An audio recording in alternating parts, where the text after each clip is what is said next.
L'autre jour, j'ai vu qu'une présentatrice de JT néo-zélandaise portait un face tattoo. Et au-delà de trouver ça méga cool, je me suis dit que c'était le moment de faire une vidéo sur le sujet. Parce que ouais, je sais pas si tu l'as remarqué, mais je suis quand même tatoué sur la gueule. Sans déconner. On va aborder là un sujet un tout petit peu sensible. Du coup, n'hésite pas à débattre dans les commentaires, mais avec respect, que tu sois tatoué ou non, sur le visage ou non. Aurini Kaipara est donc la première présentatrice de JT à porter un face tattoo. Cela a fait d'autant plus de bruit car c'est une femme et je ne sais pas pourquoi le face tattoo est bien moins accepté chez les femmes que chez les hommes. La place de la femme, c'est à la cuisine. Non, non, non! Mais non! Elle aborde donc un Moko Kawae, c'est un tatouage rituel maori exclusivement féminin qui marque le passage de l'enfance à l'âge adulte. Avant elle, une autre femme médiatisée néo-zélandaise portait aussi ce tatouage, c'était la députée Nanaya Mahuta. Du coup là on va faire un peu l'évolution du face tattoo à travers son historique mais aussi son évolution dans la société. C'est toujours assez compliqué de connaître réellement les origines dans le tatouage. En effet, contrairement à ce que les gens pensent, le tatouage est un art qui date des premières civilisations. Pour ce qui est de se tatouer le visage, on remarque ça beaucoup chez les tribus, notamment pour marquer des rituels ou comme acte d'identification. Par contre, ce qui est sûr, c'est qu'un tatou sur le visage, tu peux pas beaucoup le cacher. Ah ouais? Et c'est d'ailleurs ce qui plaisait beaucoup dans les gangs, notamment sur le continent américain ou dans les pays soviétiques. Le tatouage sur le visage permettait de porter un signe distinctif fort. Et c'est aussi comme ça que dans le milieu carcéral, ce type de tatou s'est beaucoup développé. Ainsi, certains prisonniers marquaient leurs méfaits, ou bien s'excluaient eux-mêmes de la société. Aujourd'hui, le tatouage sur le visage est en train de se répandre un petit peu plus, et notamment grâce aux rappeurs qui sont issus de la génération Mumble. Le Mumble, c'est une sous-catégorie du rap qui regroupe notamment le cloud rap ou encore l'emo rap. On va même voir apparaître une fracture sur les différentes motivations de réalisation d'une telle pièce. Pour approfondir un peu ce point-là, je te recommande le documentaire Des visages réalisé par Hugo Bembi pour Yard, disponible gratuitement sur YouTube, le lien est dans la description. Maintenant que j'ai résumé de manière très bâtarde cette pratique, je vais donc parler de mon expérience personnelle. J'ai tatoué sur mon visage le calendrier lunaire. Les 5 phases de la lune sont présentes, l'œil représentant la pleine lune.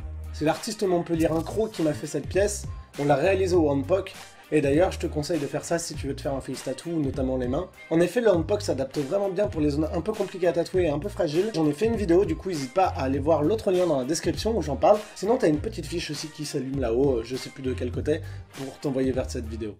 Depuis que j'ai commencé à me faire tatouer, j'ai toujours voulu me faire tatouer sur la gueule. C'était quelque chose d'important pour moi et qui me permettait de me sentir complet. J'ai fait ça pour marquer mon identité et affirmer qui j'étais. Mais j'attendais juste le bon moment pour le faire. Et bien que je considère que le tatouage ne soit pas une part de crédibilité ou de légitimité, je te déconseille quand même de commencer par des zones comme les mains ou le visage, parce qu'en France et en 2022, ces deux zones restent un suicide social. Pour moi, c'était aussi une des raisons de faire cette pièce. Je voulais vraiment mettre un filtre social visible et une personne qui passerait outre. En fait, ça me permettrait déjà de développer une relation un peu plus de confiance avec elle et de lui accorder éventuellement un peu plus de temps. C'est aussi un challenge personnel, je sais aussi maintenant que des portes vont se fermer pour moi. C'est la porte, prends-la. Mais en contrepartie, j'aurai d'autres opportunités. J'ai toujours assumé mes tatouages au niveau pro, et cela, ça m'a jamais causé de soucis. J'essaye de faire mon taf au mieux et le plus efficacement possible, et si un patron commence à me reprocher la manière dont je m'habille ou mes tatouages, c'est qu'il a déjà de base un problème avec ma personnalité. Grâce à ma gueule, je m'interdis ainsi de manière plus forte de consacrer du temps pour des gens qui n'en valent pas le coup selon moi. Je ne dis pas que tu dois aimer ou pas, je parle juste de respect de ma personnalité. Si t'as un souci avec mon apparence et que tu commences à dénigrer mon style, c'est qu'on n'est juste pas fait pour avoir une relation sociale ensemble. En ce qui concerne les retours, le peu de gens qui viennent m'en parler, étonnamment, c'est les trentenaires à cinquantenaires. Ils trouvent vraiment ça cool et la plupart me respectent d'avoir franchi un tel cap. Un autre point, c'est qu'on me reconnaît plus facilement. Et là, je fais une dédicace à l'artiste Petit Fantôme. Lors de la convention Tattoo de Nantes que j'ai couvert en vidéo, j'ai réalisé des petites interviews, et notamment celle de l'artiste Petit Fantôme. Et du coup, quand je suis allé lui demander l'interview et tout, il en a parlé à un de ses collègues tatoueurs en mode « Ouais, je vais me faire interviewer par Verveine, ça va être cool ». Et son collègue lui a répondu « Ah ouais, l'autre mec qui a les lunes tatouées sur la gueule ?» Spoiler alerte. Ouais, c'était moi. Et j'ai trouvé ça vraiment cool. Pour mon point de vue personnel, je trouve ça vraiment cool que ça évolue, j'aime le tatouage de manière générale, et c'est bien qu'il y ait une plus grande acceptation de la part des autres. Après, j'aime être différent par mon acte, et je trouve que le côté rituel ou exclusion est un acte fort qui aura des répercussions forcément toute ma vie. Et c'est là où je vais me mettre en garde sur le côté je me fais tatouer la gueule parce que waouh c'est trop cool ou c'est à la mode ou parce que telle personne l'a fait donc c'est ok. N'oubliez pas que ce que vous considérez à la mode, ça ne sera plus dans 10 ans.